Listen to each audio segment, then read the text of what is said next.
Ey odamlar, Allohning va'dasi haqdir.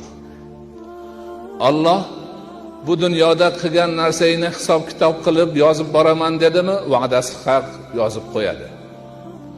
Alloh ajaling yetgan kuni joningni olaman dedimi, va'dasi haq oladi.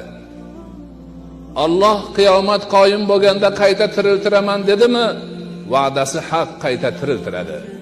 Alloh qiyomatda hisob-kitob qilaman seni hammangni, zarra misqolisini ham chetda qo'ymayman dedimi, Alloh taolo qiyomatda hisob-kitob qiladi, zarra misqoli og'irlikdagi narsani ham chetda qo'ymaydi.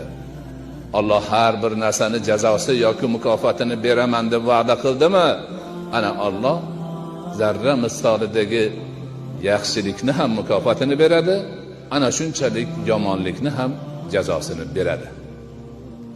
Alloh iymon bilan, ibodat bilan, amali solih bilan o'tganlarni jannatimga kiritaman dedimi, kiritadi.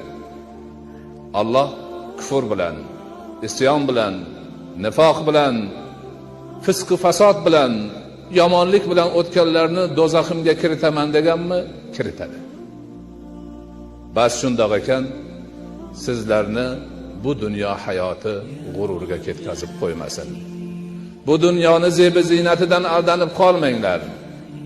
Bu dunyoni hoy havasiga uchib ketmanglar. Bas shundoq ekan, sizlarni g'arur ismli shayton, ko'p g'ururga ketguvchi badbaxt aldab qo'ymasin. Shaytonning yo'liga tushib qolmanglar. Uni gapiga aldanib Allohdan uzoqlashib qolmanglar.